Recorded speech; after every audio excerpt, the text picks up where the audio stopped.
Hai Randy. Halo Mi. Ya, sehat Ren? Alhamdulillah. Alhamdulillah. Ya, terima kasih atas waktunya.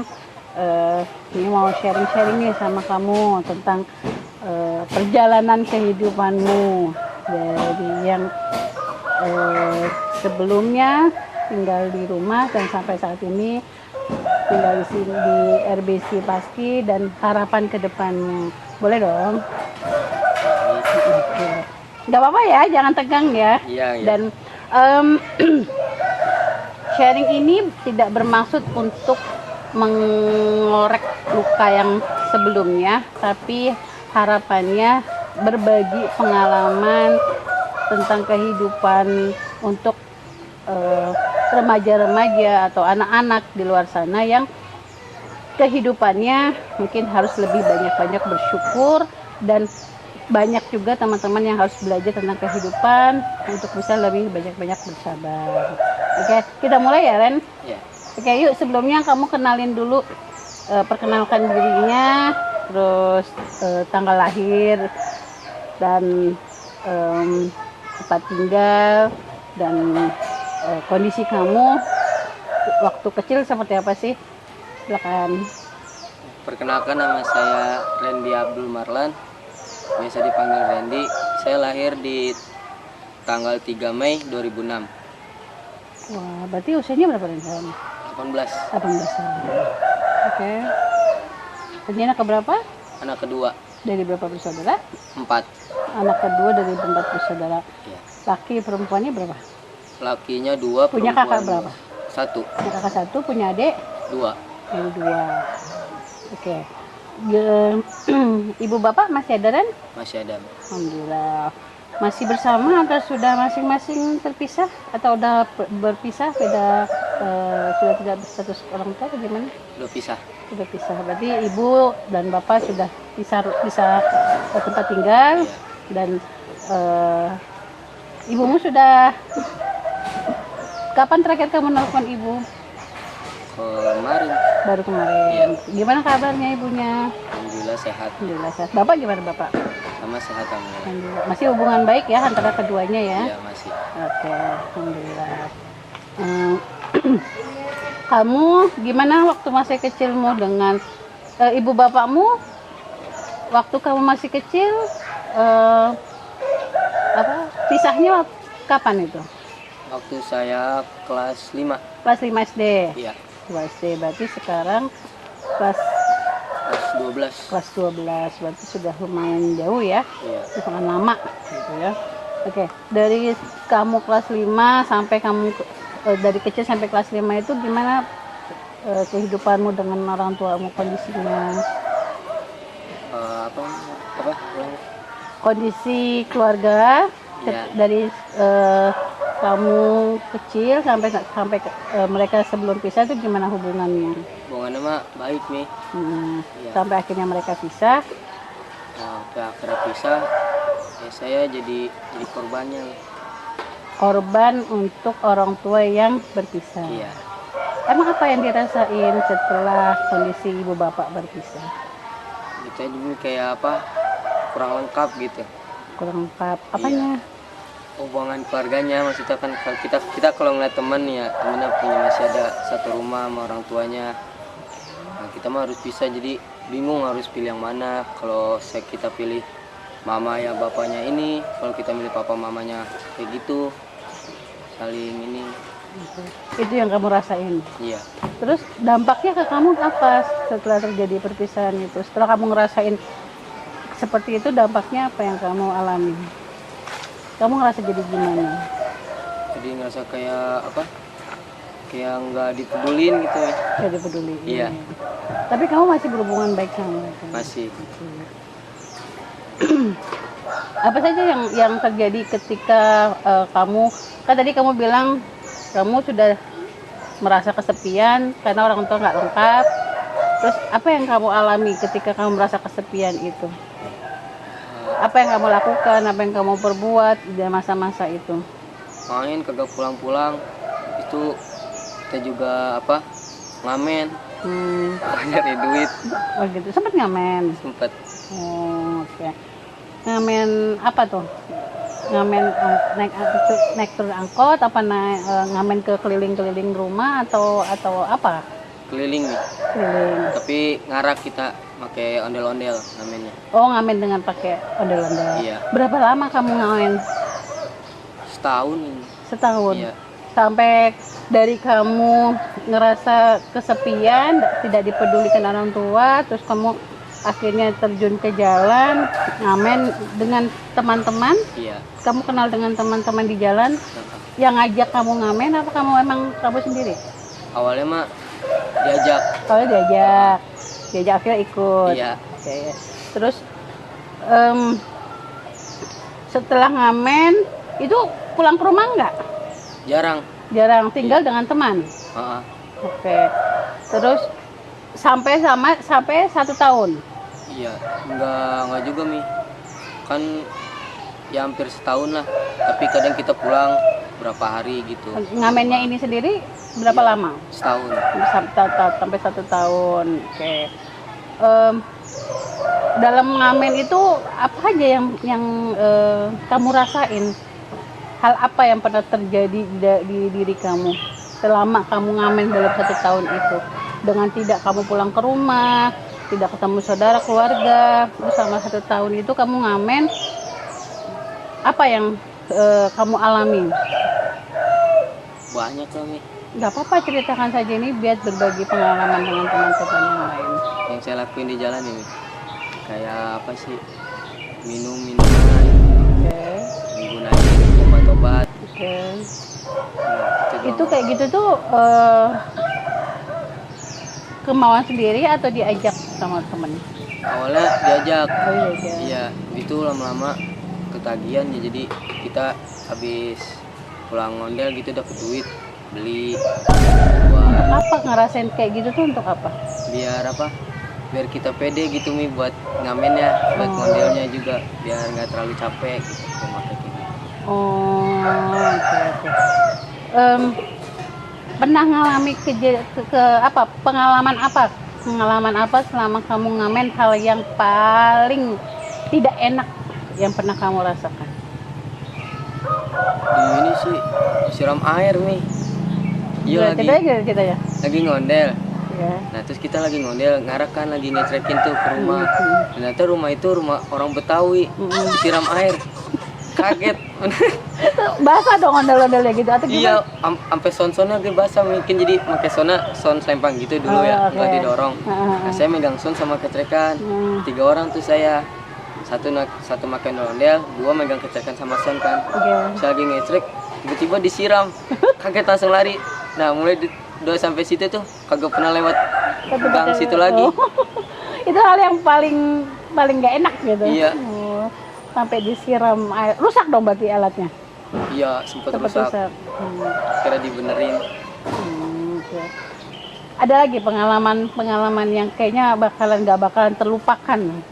Ada nggak kesan yang kayaknya selama gua ngamen ada nih hal yang nggak akan gua lupakan seumur hidup untuk supaya mengingat gua nggak boleh balik lagi ke ngamen. Apa? Ada nggak? Iya ada. Apa tuh?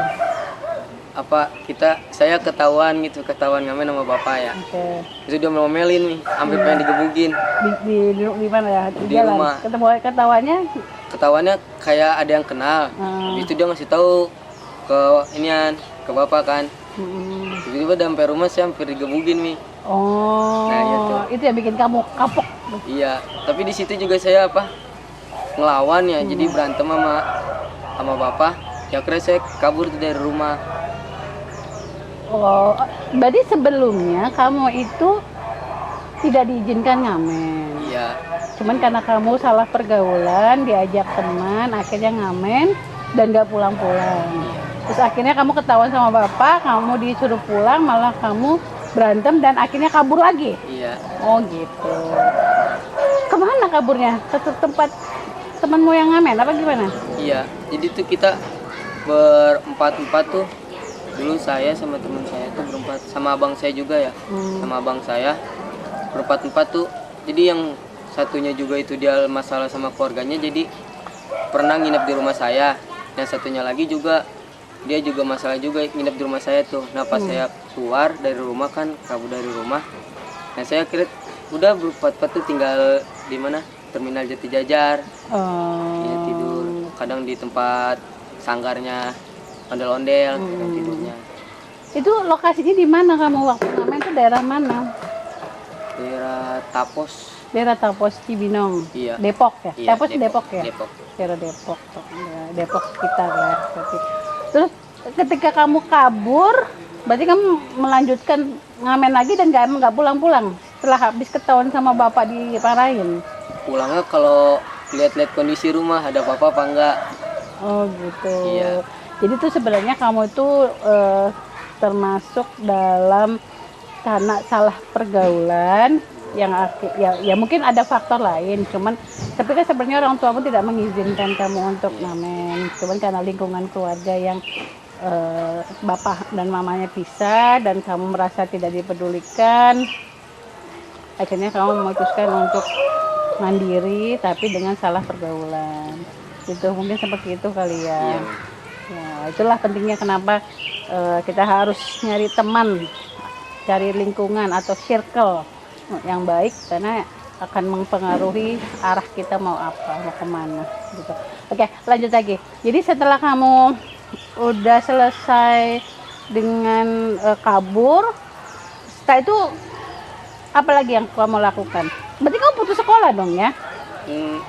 Iya sih awalnya gitu Mi, sehingga nggak sekolah-sekolah ya. Paling sekolah cuma ulangan doang. Berarti kamu putus sekolah dari kelas berapa? Dari kelas 5. Kelas 5 SD. Terus? Itu juga gara-gara apa? Saya nggak sekolah-sekolah tuh gara-gara pasti berantem nih, saya dikeroyok sama satu kelas. Oh. Iya, akhirnya trauma gitu nggak mau masuk-masuk. Oh, kamunya ada masalah dengan teman satu kelas? Iya. Oh. Oke. Jadinya nggak masuk-masuk dan juga kondisi keluarga begitu ya, akhirnya ya udah kita ngambil. Terus habis itu setelah kabur kamu dengan rekamen itu, terus sekarang kamu ada di RBC. Gimana ceritanya bisa nyampe ke RBC Paski? Kan pas tahun ajaran baru kan saya naik kelas nih, kelas 6 ya. Jadi saya dinaikin kelasnya sama sekolahan, tapi pindah sekolah. Nah, akhirnya saya tetap pindah sekolah. Nah, habis itu saya lanjutin terus tuh sampai lulus. Nah, pas saya pengen lulus kan abang saya udah tinggal di RBC Paski duluan. Nah, terus dia ngajakin saya mau tinggal sini enggak? Ya udah, kan di situ juga saya lagi apa sih masalah gitu sama mama, kan lagi masalah sama mama tuh, lagi kayak berantem lah. Udah pokoknya awalnya mintanya mondok kan, udah maunya mondok kan, nggak mau di rumah, capek di rumah gini-gini mulu kan. Karena pas banget mama nanya ke Rapi kan, ke abang saya. Terus ya udah Randi masukin ke sini aja ke RBC. Ya udah sih ikut aja kan, ada abang soalnya juga. Jadi setelah capek dengan perjalanan ngamen dan lingkungan pertemanan yang tidak baik, ya akhirnya kamu diajak sama abangmu untuk tinggal di panti yayasan di RBC Paski ini sendiri. Berarti berapa lama kamu tinggal di sini? Ya 6 tahun. Wah, udah 6 tahun. Berarti waktu pertama masuk ke RBC sekolah kelas 7. Masuk SMP? Iya, masuk SMP. Berarti masuk SMP kelas 1 sampai sekarang akhirnya udah kelas 3 SMA. 3 SMA, masih di Yayasan RBC Paski. Oke. Apa yang kamu rasain setelah kamu memutuskan tinggal di yayasan? Awal-awalnya mah senang ya, banyak teman. Maksudnya pada ini diajarin banyak-banyak ajaran nih, kasih tahu misalnya salah apa gini. Nah, tapi juga kadang ada bosennya juga, kadang ada kayak keterpaksaan juga gitu. Tapi tetap dipaksa.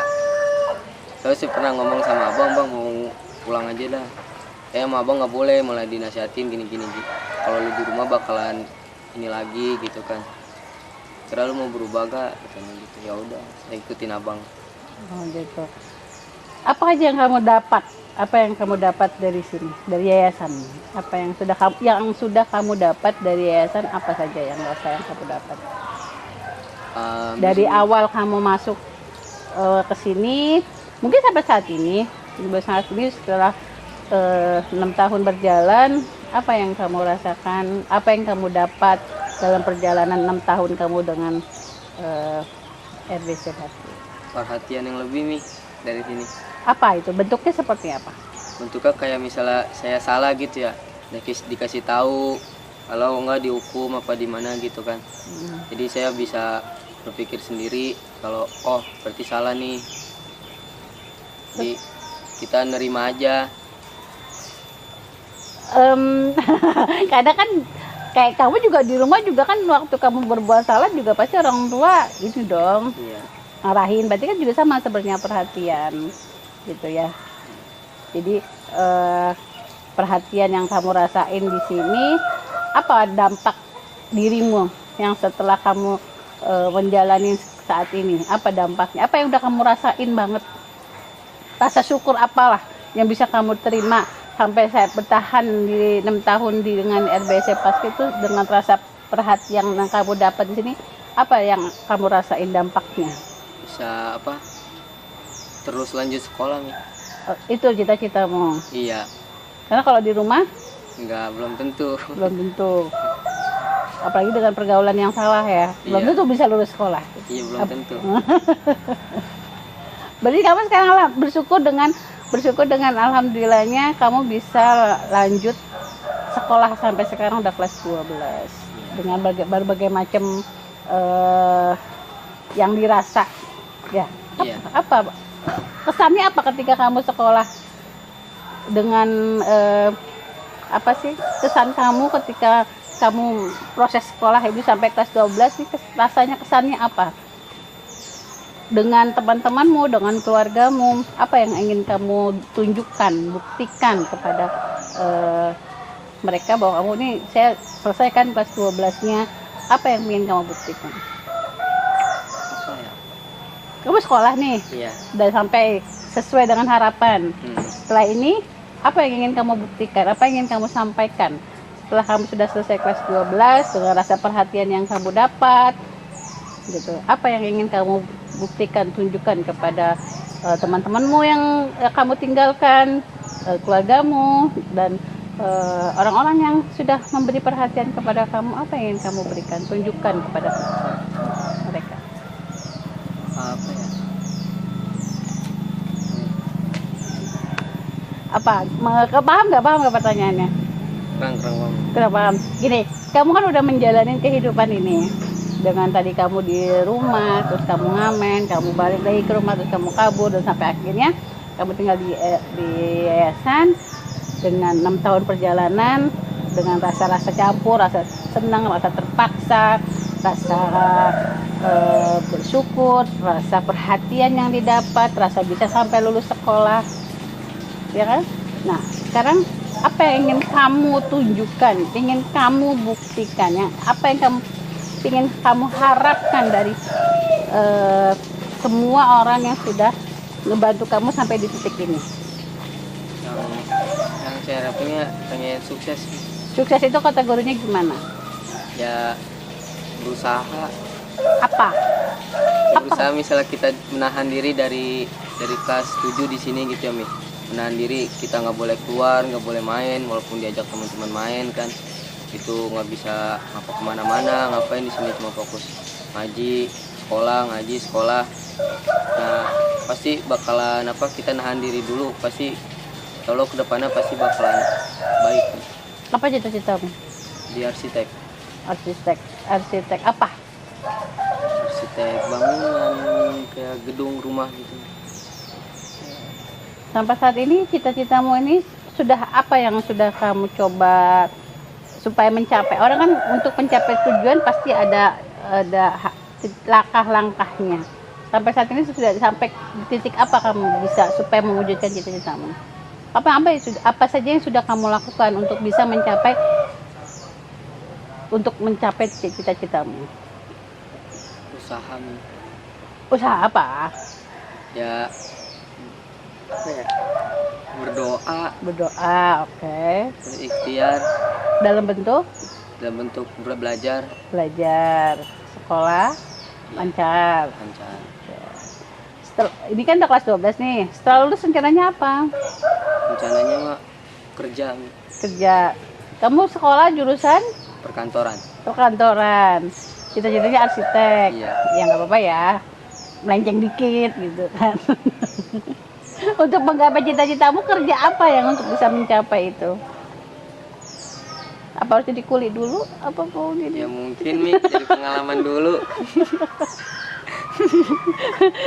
Karena kan kalau untuk menjadi seorang arsitek kan dia harus tahu pengalaman dari dasar. Artinya Iya. orang kalau mau bikin suatu gambar rumah, gedung, dia harus punya perhitungan-perhitungan, dia harus tahu bahan-bahannya dan lain sebagainya. Ya harusnya mah kamu bisa kuliah untuk bisa mencapai tujuanmu gitu. Karena kalau kamu sekarang sudah SMK, sudah masuk ke jurusan perkantoran, itu sudah bagus gitu. Tinggal kalau kamu pengen bisa masuk lagi ke sesuai cita-citamu, ya kamu harus masuk ke kuliah dengan jurusan arsitek. Itu akan lebih memudahkan untuk mencapai cita-citamu gitu. Kalau kamu kerja, itu kamu kerja akan belum tentu untuk bisa karena pembelajarannya tidak sesuai, kecuali kamu SMK ngambil jurusan arsitek, mungkin sedikit banyak ilmu dasar arsiteknya kamu dapat, tapi karena ini jurusannya beda, jadi kamu harus belajar dari awal untuk jurusan arsitek itu sendiri. Itu sih saran saya buat kamu. Ya Ren, untuk harapanmu ke depannya seperti apa? Setelah kamu udah tinggal di sini dengan sekolah yang kayak udah sebentar lagi kamu mau lulus sekolah, apa harapan masa depan? Bisa lebih baik dan gapai cita-cita. Bisa lebih baik dan menggapai cita-cita. Oke. Oke.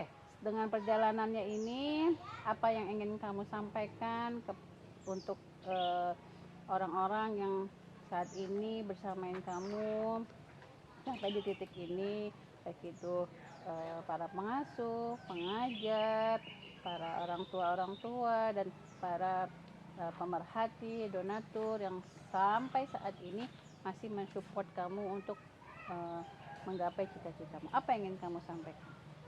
Makasih nih. Terus apa lagi? Yang makasih udah bimbing saya dari saya yang nggak tahu apa-apa jadi sedikit tahu. Setelah nanti kamu menggapai cita-citamu, apakah kamu punya keinginan seperti para donatur yang akhirnya bisa membantu orang-orang tidak mampu, orang-orang yang harus bisa belajar lebih baik? Apa keinginanmu ketika kamu nanti sukses? Ya ingin membantu yang misalnya saya sukses, ingin membantu yang susah gitu.